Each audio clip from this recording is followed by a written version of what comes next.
এই দিনটা ছিল পৌষ সংক্রান্তির পরের দিন। সো বাড়ি থেকে একটা পিকনিকের আয়োজন হয়েছিল, তাই আমরা সেই পথেই যাচ্ছিলাম।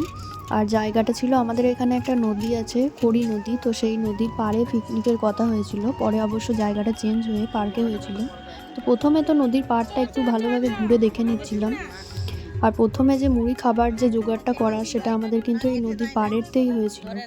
তো এখানে আমাদের তার জন্য ব্যবস্থা করা হচ্ছে এদিকে। তো এদিকে আমাদের কিছু কিছু ব্যবস্থা করার পর আমাদের হঠাৎ করে ঠিক হলো যে এই খড়ির পাশে একটা পার্ক আছে, সেখানে যে পিকনিক স্পট সেটা আমাদের জানা ছিল না। আমরা যখন জানলাম, সো আবার আমরা চলে গেলাম। আর এদিকে তো যে মুড়ি খাবার জন্য আমরা যে জোগাড়টা করে নিয়ে গেছিলাম, সেটার দায়িত্ব আমারই ছিল, সেটাকে ধরে নিয়ে যাওয়ার। তো এদিকে আমরা টোটো করে বেরিয়ে পড়লাম।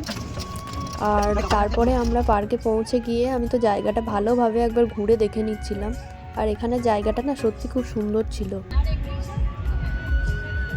তো এদিকে আমরা সবাই মিলে আসার পরে পার্কটা ভালোভাবে ঘুরে দেখে নিলাম। আর তারপরে কিন্তু আমরা খাবার খাওয়ার জন্য প্রস্তুতি নিলাম, কারণ ওখান থেকে এখানে আসতে অলরেডি অনেকটা লেট হয়ে গেছে।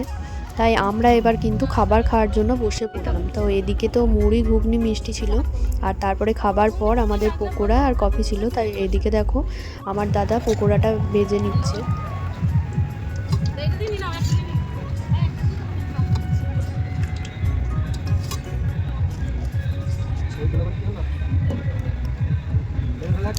আর চিকেন পকোড়াটা করার পরে আমাদের এদিকে চিকেন কষাটা রেডি হয়ে গেছিলো। তাই আমরা চিকেন কষাটা একটু টেস্ট করার জন্য বসেছিলাম। আর সত্যি বলতে চিকেন কষাটা খুবই সুন্দর হয়েছিল।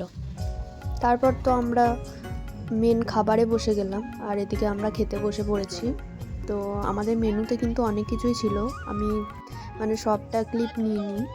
তো তোমরা দেখতেই পাচ্ছ চিকেন কষা, ভাত, আলু পোস্ত, তার সাথে ছিল চাটনি, পাঁপড়, আর সাথে ছিল মিষ্টি। এখন খাওয়া দাওয়া প্রায় শেষের দিকে। আর ওখানে গিয়ে না একজন কাকুর সাথে আমাদের পরিচয় হয়েছিল। সে বলেছিল তোমাদের বাসনপত্র কিন্তু আমিই ধুয়ে দেবো। কিন্তু আমরা ভাবতে পারিনি যে কাকু এই ধরনের কাণ্ড করবে। তো তোমরা কাণ্ডটা জাস্ট দেখো একবার।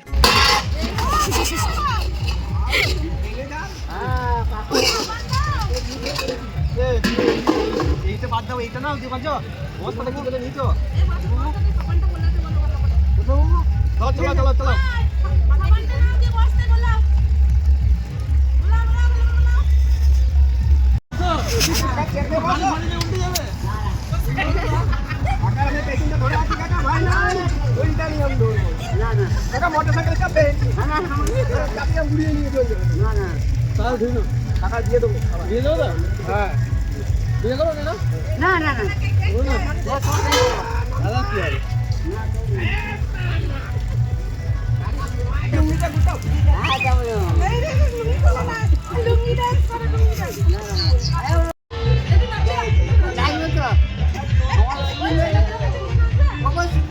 চলে গেলে।